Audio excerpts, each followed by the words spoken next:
must keep moving! What was that? It's coming! The morning was not gentle. The savanna stirred with noise, the shriek of distant monkeys, the caw of vultures gliding low, the rustle of dry grasses disturbed by unseen feet. For the small band of Australopithecus afarensis, survival was already in motion before the sun cleared the horizon. Bent backs and quick hands tore roots from the parched earth, while others picked at clusters of hard, sour berries. The ground was rough, scattered with thorn and stone, but they knew this place. It had fed them before. Their small ape-like faces turned constantly to the wind, nostrils twitching, ears catching every crack of the grass. Danger was never far. And then, pain. A sharp, guttural cry split the air. One of the females collapsed into a crouch, clutching at her belly. The others froze, the weight of understanding sweeping through them. Birth. It had come suddenly, without warning. This world? Birth was never gentle, never safe. Every sound the mother made was a beacon, a signal that could summon death from the grasses. The tribe shifted instantly. Two females pressed close, steadying her with rough, protective hands. A male, older, his face scarred by time, raised himself to his full, hunched height, scanning the grasses with a sharp stone clutched in one fist. Others gathered branches, bark, anything that could serve as weapon or shield. The cries grew louder. The newborn pressed toward the world, and the air itself seemed to tighten around them. From the tall grass, movement, yellow eyes, low shapes weaving like shadows, a pack of hyenas, drawn by the scent of blood, by the sound of weakness. The eye leader bared his teeth and slammed the stone against another rock, the sharp crack echoing across the plain. Others joined, pounding sticks against the earth, shrieking in raw, primal fury. They swelled their small bodies into giants through noise and unity. But the hyenas did not scatter. They circled, patient, cunning, their bodies rippling with hunger. The cries of labor were irresistible. The mother thrashed in agony. The helpers tugged at her arms, pulling her closer to a cluster of stunted trees at the edge of the foraging ground. Shade and cover, not much, but better than the open plain. The band moved as one. The mother half dragged, half walked, her body convulsing. The hunters at the front broke branches, stripping them into clubs. One male, younger and reckless, lifted a stone flake sharp enough to slice skin. He tested its edge on his palm, hissed at the sting, and raised it high. Ingenuity was born not from curiosity, but from terror. The hyenas closed in. One lunged, snapping jaws just short of the retreating line. A male swung his branch with all his weight. The wood cracked across the predator's snout. A yelp, then laughter. That terrible, mocking chorus of scavengers who knew the balance of fear was thin.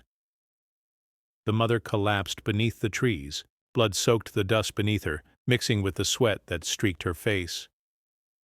The helpers pressed leaves against her body, hands moving with instinct more than knowledge. The child fought to emerge, and time thinned like a thread. The hyenas advanced again. Their circle was tightening. Then, a sound greater than them all. Thunder. A deep rumble rolled across the land.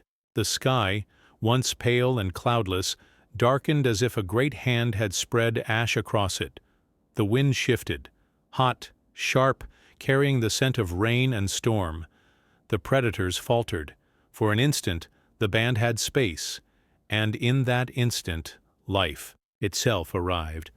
A wet, fragile cry pierced the storm wind. The newborn slipped into the world, trembling and small, clinging weakly to breath. The mother sagged, half-conscious, her face twisted in pain and exhaustion. The helpers cradled the child, rubbing its tiny chest, forcing its lungs to awaken. The storm broke. Lightning speared the horizon. A sheet of rain struck the grasslands, and the scent of fire came with it, distant but growing. The hyenas scattered into the storm, but the danger had not ended. The tribe huddled together, mother, infant, and kin, as the first drops of rain drenched their skin. The world had shifted. The storm was not only salvation, it was a new trial, waiting to unfold. Rain hammered the savanna like 1,000 fists. Lightning tore the sky apart, each strike painting the earth in white fire. The newborn clung weakly to life, its thin wails vanishing beneath the roar of the storm. The mother lay motionless, breath shallow, eyes half closed. The tribe gathered around her, their bodies pressed together against the downpour. They had survived the hyenas, but the storm was a new predator, one that could not be fought with stone or club. The grasses swayed violently in the wind. A crackling sound rose in the distance. Fire, lightning had struck dry brush, and now the flames raced across the plain, devouring grass and thorn, driving beasts before it. Antelope, zebra, and smaller mammals burst from the smoke in a stampede of terror. Predators followed, scattering in chaos. The tribe had only one choice: flee. The old scarred male took the lead. He raised his arm, calling the others forward. With swift, urgent motions, he pointed toward the river, a dark, winding line that cut across the land. The storm had swollen it, but water was safer than fire. The mother was lifted between two females, her body limp, the infant pressed against her chest. Another carried a broad leaf over them, deflecting the heaviest of the rain. The band moved together, a single organism stitched by fear and blood. The ground shook beneath their feet as the fire roared closer.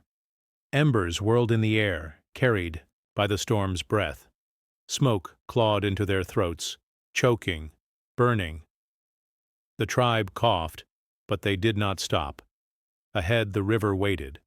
Wide, swollen, its surface churning with brown foam and broken branches. Safety lay across it, but the water itself was death. They hesitated at the bank.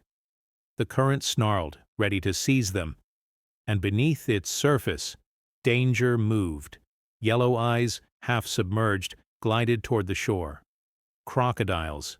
The river had predators of its own. A shriek erupted behind them. The fire had reached the grass at their backs. Sparks leapt across the riverbank. There was no time. The tribe plunged into the water. The current seized them instantly, dragging their small, powerful bodies downstream. Arms thrashed, legs kicked. The mother was held aloft by two others, her, face barely above the surface, the infant wrapped tightly in leaves and pressed against her chest. A crocodile lunged. Its jaws split the water in an explosion of foam and teeth. One of the younger males turned, striking with his branch. The blow cracked against the beast's snout, but its jaws closed on the branch, tearing it away. Another lunged from the opposite, side. The old, scarred male hurled his stone tool with all his strength.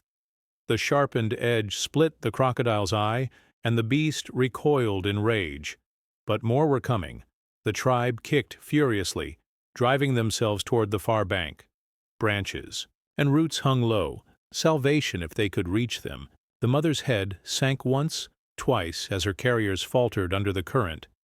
Then, sacrifice.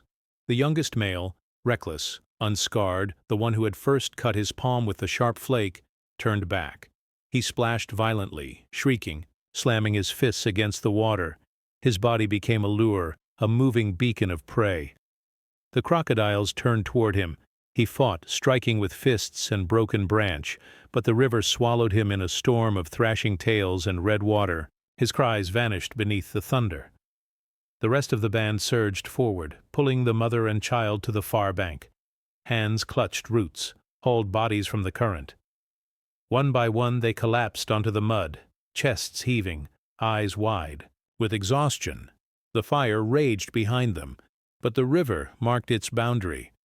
Here, under the storm's downpour, they were safe. The mother lay in the mud, still as stone. For a moment, silence claimed the tribe. Then, the infant's cry, thin, weak, but alive. The sound pulled the mother's eyes open. She drew the newborn to her breast, and for the first time, the child fed. Her body trembled, but the spark of life had not gone out. The tribe huddled around them. One female gathered wet roots from the river's edge, chewing them into pulp and pressing them to the mother's lips. Another draped broad leaves across her body, shielding her from the wind. The old scarred male retrieved a broken branch, its end splintered sharp, and drove it into the mud like a marker, a sign of defiance against death itself. The storm passed slowly.